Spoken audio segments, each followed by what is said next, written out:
Good afternoon, everybody, and welcome back to the channel. So this afternoon, we're going to go pick up the Allis Chalmers Model 60 all-crop combine that I bought.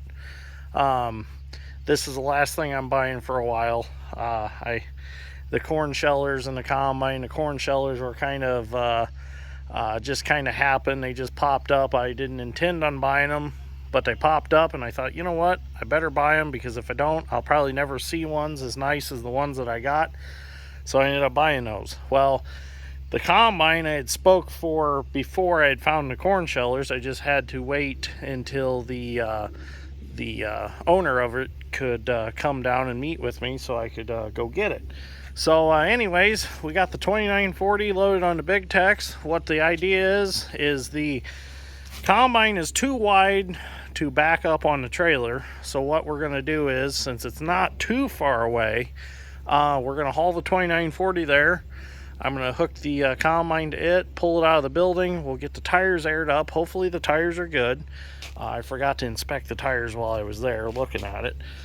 But hopefully they'll hold air long enough to get it home. I'm going to pull it home with the 2940. So it's only about, probably 10 miles from here, so it's not too bad. And I figured the best way to do it, since it won't go on a trailer, is just pull it home.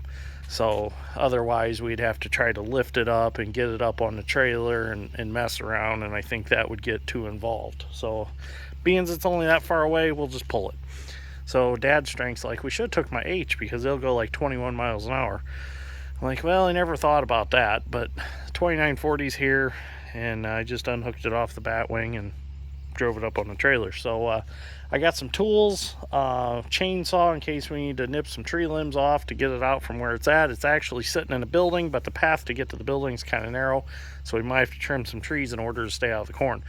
So what I'm going to do is probably swing the drawbar pretty far over on the tractor so that the combine follows the tractor a little better, because that combine is off to your left instead of off to your right, which is kind of a little strange. I'm used to everything off to my right on the right side of the tractor. But I guess only 1,000 of the Allis Chalmers 60s were made as right-hand pull combines. The rest were all left-hand pulls. So kind of a little different thing that Allis Chalmers done. So anyways, I'm going to wait for the gentleman that owns it to call me, and then we'll get on our way, and we'll go pick it up. So stay tuned. So while we wait, what I'm going to do is I'm going to work on putting my radiator back in my service truck here. I'll show you what happened. As you can see, my old radiator was fairly plugged up. I don't know, there's just not a good way of washing these out when they're in the trucks, but that's just from driving through CRP ground and along ditch banks and stuff, and through cornfields and bean fields. You get all that up in the radiator. But as you can see, that port busted right off the radiator while we were going down the road. So kind of was a bad deal. So I went ahead and I got a brand new radiator for it. And while I was in here replacing that, I realized that the belt tensioner was kind of cocked in there, and one rib was off the belt. So I went ahead and got a new belt tensioner for it and put a new belt on it. So while we wait for him to call, I'm going to go ahead and throw this back together. I'm not going to video it. I should have videoed it from the start, but also got all brand new hoses for it. So get this back together and she'll be good for a while. So, and probably with a new clean radiator, the air conditioner will probably work better, and truck will run a little cooler too. Although the truck never overheated before, so I don't know. That really didn't affect it too much, so I don't know if it was too much of a problem. So anyways, I'm going to work on this, and then as soon as he calls, we'll head over and get that combine. Well, I got way behind in video. We actually got there to pull this out of the shed, and I'm going to put some pictures in, show you what it looked like sitting in the shed. So we got there, and we're pretty pressed for time, so I didn't get any video of pulling it out. So let me put them pictures in real quick. You can look at those, and then we'll continue the video.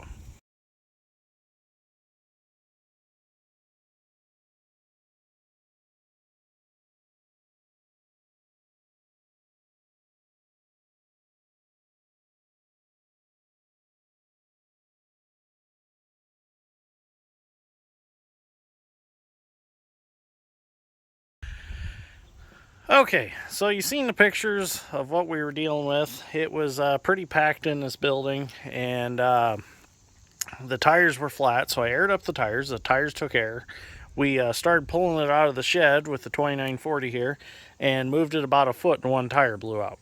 So we ended up finished dragging it out, got it drug out in the yard, and we ran back home, and we got 2 good tires and rims and put on it, and I continued to pull it home. So it went pretty good on the way home, other than this ball socket here that is the hitch. It's kind of like a trailer ball in there. That's pretty loose in the drawbar of the tractor, and it's pretty loose here. So I'm going to have to redo that and fix that because I'm afraid it's going to pop out eventually. But it made it all the way home, so that's all I cared. It ended up being about a 14-mile ride home, which was a little farther than I thought. I was like 4 miles off. But anyways, turns out after we got it pulled out of the shed, it turns out that this is a 66. I thought it was a 60, but there were no markings anywhere on it, on the sides or anything, and the back was against the wall of the shed, so you couldn't really see, but it says 66 right there. So this is a 66 all crop harvester. So that's pretty cool. I think that makes it a little bit newer than a 60. But here she is in the daylight after sitting in a shed for 40 some years. So the canvas looks all right. I give it a good bath because, oh man, it was covered in coon poop, and I didn't want to get sick working on it.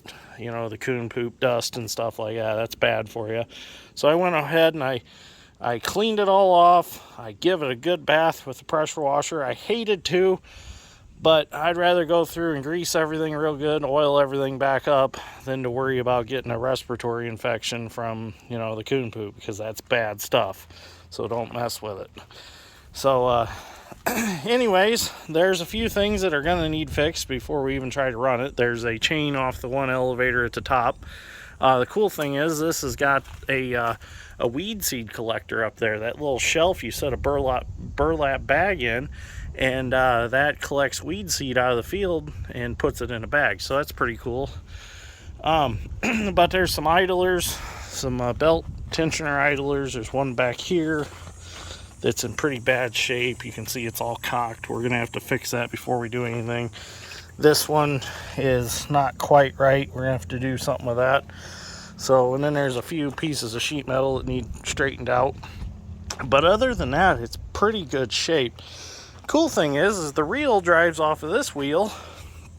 The chain drives this shaft, and that shaft comes out over on the other side and runs a chain up to the reel.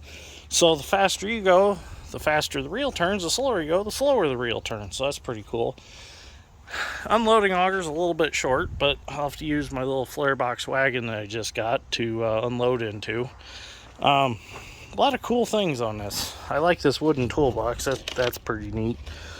So, but anyways, I don't think I'm gonna try to run it today. I'm gonna let it all dry back out real good, and then grease some things, and then we'll try to run it.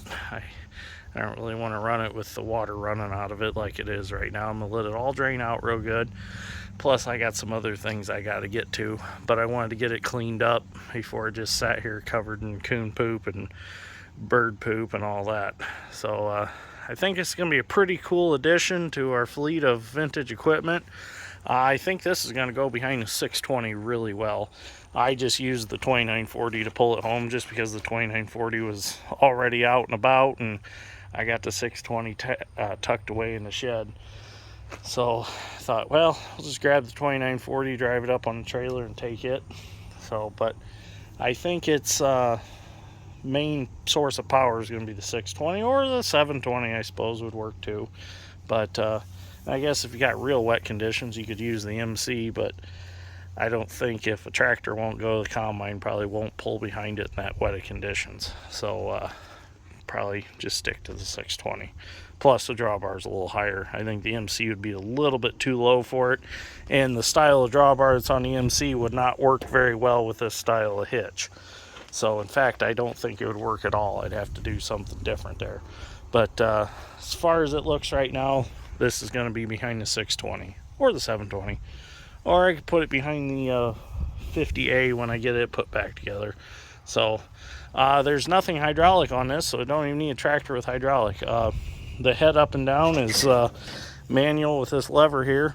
Oh, the reel for it is back there by the hoop building. I don't have it on. It was off because they had a international mounted ear corn picker that they would park in front of it, and they didn't want to break the reel, so they just took it off and set it up on the combine. And then they just took the bolt out of this lever here and laid it down just to get it out of the way. So anyways, figured I'd do a little short episode today. Well, finished yesterday's episode because I barely made it home by the time it got dark last night. So just made it in the nick of time. If I would have took videos and stuff, I'd probably been in the dark by the time I got it home. So I apologize for not getting any videos. Sometimes it just don't work out in the heat of things. So anyways, thank you for watching. I greatly appreciate it. And give me a like and follow along, because we're going to be cutting some buckwheat here in probably end of the month or so, and then we'll try the sunflowers. And Dad said if the buckwheat and sunflowers don't work out, that I can cut some beans with it. So we'll be cutting some soybeans with it, so that'll be pretty cool. So get this out there beside the gleaner. That'll be really neat, because they're both Allis Chalmers. So in fact, there's a little bit of gleaner, it looks like, in it. Got a little bit galvanized right here. So anyways, thank you for watching, and I will see you all in the next one.